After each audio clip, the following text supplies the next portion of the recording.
Hey everyone, my name's Monica. I'm 16. Not so far ago, one thing happened that turned my whole life upside down. 20 days ago, our class was going to the mountains to celebrate the end of the academic year. We were all excited. Nothing boded ill. When we were just about to leave the town, a car going in the opposite direction crashed into our bus. I was sitting on a back seat near the window. I can't remember anything about the accident except for the crash itself. I came round when I was already in a hospital. I probably lost consciousness. I had a splitting headache and a terrible weakness. My psychological condition just made it worse. Everything happened so unexpectedly. How are my classmates and the teacher? Am I seriously injured? I asked myself.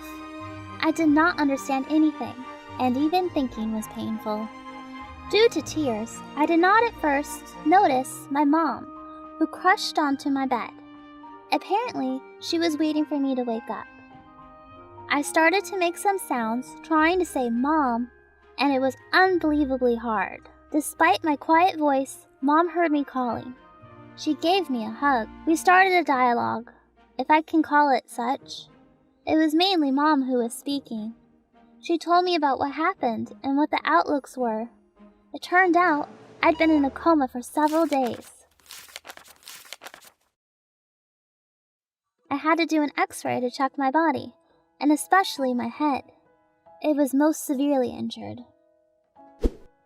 My mom tried to comfort me, saying that my family would always be with me, helping me with everything they can. After a while, a doctor came and asked my mom to leave. It was time to rest. We said goodbye to each other and agreed on the time of our next meeting. Days were passing by. When my body got strong enough, they sent me to an X-ray.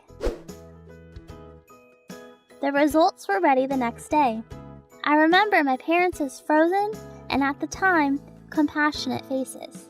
They were long searching for the right words and finally told me that according to the X-ray, I had only 1 month left.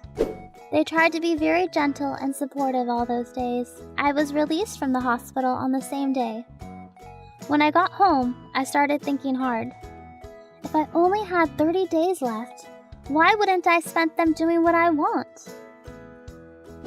I decided to start doing things I'd put off for days, months, and maybe even years. I began with signing up for Japanese language classes. I never had the time for that before. I also signed up for cooking classes, visited a museum, a theater, and other places I wanted to visit, but found reasons not to. It was so cool. I realized I had a lot of time, but I was too lazy to do things and go places. I missed so many opportunities. Next, I parted with people whom I was afraid to say goodbye to before. Those were fake friends who never really cared about me. For all my life, I was afraid to say no to them, to make them feel hurt or disappointed. I no longer cared. I felt so relieved and calm after telling them the truth. I've never enjoyed anything so much. That was a great weight off my mind. I felt so much better than in many years before.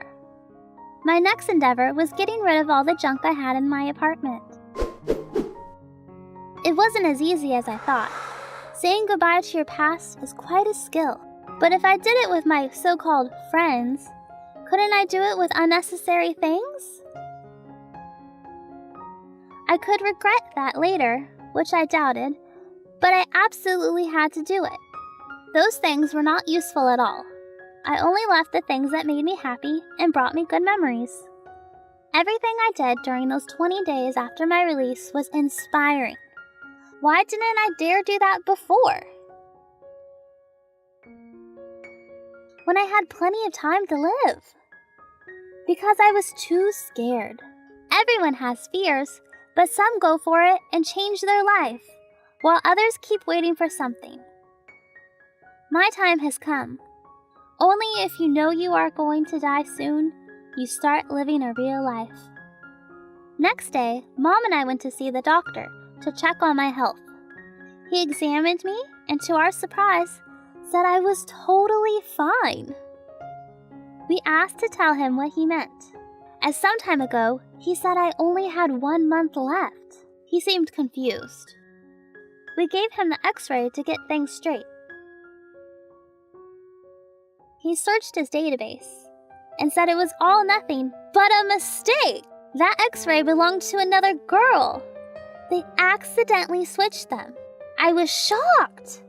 When I was almost ready to die, I got to know that my life was just beginning, and I've already done things I was so long afraid to do. I've gained courage to live for myself. Thanks for watching. Like the video and subscribe to the channel. Share what you think about this story, and make sure to share yours in the comments.